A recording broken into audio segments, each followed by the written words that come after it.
भारत का एक राज्य है गुजरात। गुजरात के लोग राम के प्रति कितना श्रद्धा रखते हैं, आस्था रखते हैं, यह अयोध्या की धरती बता रही है। नित्य प्रतिदिन गुजरात के लोगों का विभिन्न जिलों से लगातार आना है यहाँ पर।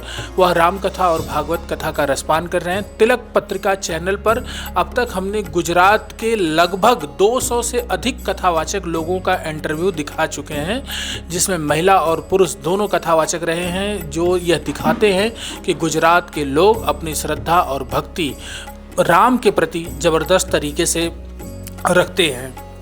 आज मेरे बीच में गुजरात के मोरबी ज़िले की रहने वाली कथावाचक रत्ना बहन का आगमन हुआ है, जो यहाँ पर लगभग सैकड़ों भक्तों को राम कथा का रसपान करा रही हैं और पिछले 10 वर्ष की ही अवस्था से वह साध्वी जीवन में आ गई। सबसे पहले हम उनके जीवन के बारे में जानते हैं कि कैसे वह आध्यात्म की दुनिया में उनका आगमन हुआ। 10 साल का बच्चा बहुत कम उम्र का होता है, माना जाता है खेलने कूदने की उम्र होती है, और इनका ईश्वर के प्रति लगाव हो गया और आज यह लगभग सैकड़ों भक्तों को, न जाने कितने भक्तों को आध्यात्म की दुनिया से जोड़ रही हैं और ईश्वर के मार्ग पर ले जा रही हैं। तो पहले हम इनके जीवन को जानते हैं कि कैसे यह आध्यात्म की तरफ इनका पदार्पण हुआ।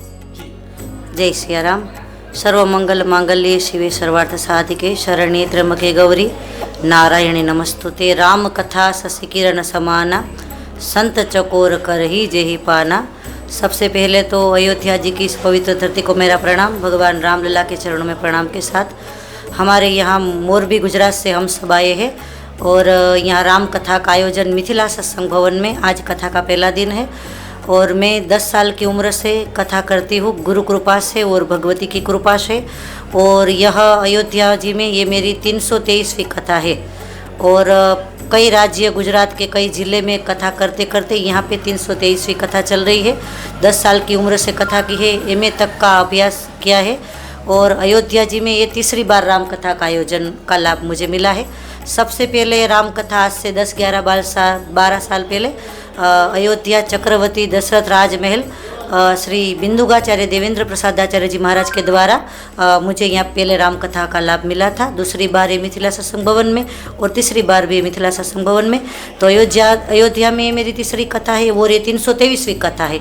और अभी कुंभ मेला जो आया था तीर्थराज प्रयाग में, जो करोड़ों लोगों ने आस्था की डुबकी लगाई, वहाँ पे कुंभ मेले में हमारे मारवाड़ नगर जितड़ा राजस्थान कुबा पीठाधीश्वर वासुदेवाचार्य जी महाराज के द्वारा मुझे श्री महामंडलेश्वर का पद प्राप्त हुआ है संतों के सानिध्य में। तो छोटी उम्र से मैं राम कथा करती हूँ। भागवत, दिव्य भागवत, शिव महापुराण, गणेश पुराण, विश्वकर्मा पुराण ऐसी कई कथाएँ करती है और इन कथाओं के माध्यम से हम आश्रम अपना चलाते हैं, गौ सेवा करते हैं, अन्नक्षेत्र चलाते हैं, सामाजिक जागृति का कार्य करते हैं, लोगों में धर्म के प्रति आस्था और अपना जीवन पूरा धर्म के ये रास्ते पे समर्पित कर दिया है। लोगों व्यसन से मुक्त हो, ये हमारा सबसे पहला लक्ष्य है। आज के समय में लोग व्यसन, फैशन और डेकोरेशन, इससे लोग थोड़ा दूर के बच के रहे, ऐसा मेरा प्रयत्न होता है। और ये कथा के माध्यम से मैं तो कहती हूँ ये कथा मेरे जीवन में आई वो एक गॉड गिफ्ट है, क्योंकि छोटी उम्र से ये मिलना बड़ी मुश्किल बात होती है। तो ये भगवान की कृपा है। और मेरे गुरु महाराज जो मोरबी रामधन आश्रम है, उनके महंत है भावेश्वरी माता जी, वही मेरे गुरु महाराज है। और उनकी सानिध्य में मैं 5 साल की उम्र से थी, तब से उनकी कृपा हुई, माँ की कृपा हुई और ये कथाओं का कार्यक्रम चल रहा है। महाकुंभ में आपको महामंडलेश्वर की पदवी दी गई। अब आप महामंडलेश्वर है, कैसा लग रहा है महामंडलेश्वर बन के? हाँ, ये जो पद मिला है ये भक्ति, सेवा, त्याग और गुरु महाराज की कृपा से प्राप्त हुआ है। तो अब मेरी जिम्मेदारी बनती है कि मैं लोगों को धर्म के प्रति सबका ज़्यादा मन रुचि रहे, ज़्यादा लगाव बना रहे, ऐसा मेरा प्रयत्न रहेगा। और अपनी तरफ से सेवा, भोजन, विद्या दान, ये सब सेवा का संकल्प मुझे चलाना है। 6 अप्रैल को रामलला की प्राण प्रतिष्ठा के बाद दूसरी रामनवमी है। रामलला का सूर्य तिलक भी होगा, रामनवमी भी है।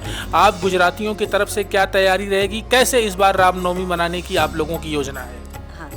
हाँ, अभी रामनवमी आ रही है तो पूरे गुजरात, पूरे विश्व में जन्मोत्सव की खूब तैयारियां चल रही है और हम भी भाग्यशाली है कि रामनवमी के पहले ही हम राम कथा करने आए हैं।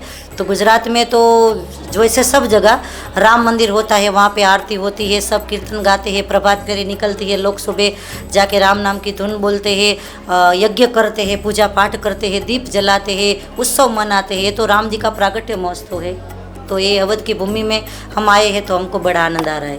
और आप कथा कह रही हैं, जो कथा लोग सुन रहे हैं उन्हें आप क्या संदेश देना चाहेंगी अपनी कथा के माध्यम से?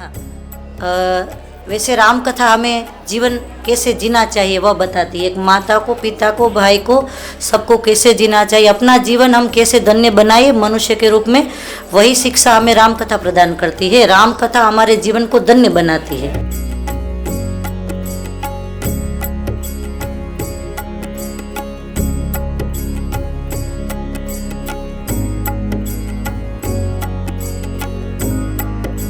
विनोद जी, आप इस कथा के यजमान हैं।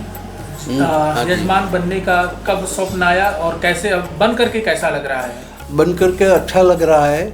और कथा का आयोजन जो किया है वो 3 महीने से पहले, 4-5 महीने से पहले किया था, अब हुआ है। अयोध्या नगरी में कैसी लगी आपको? अयोध्या नगरी में हमको बहुत अच्छा लग रहा है। राम भूमि है, अयोध्या राम भूमि है और इसकी सानिध्य में तो अच्छा ही लगेगा। अगली बार फिर कब आएंगे राम कथा सुनने? अभी राम जी जब बुलाएंगे तब आएंगे।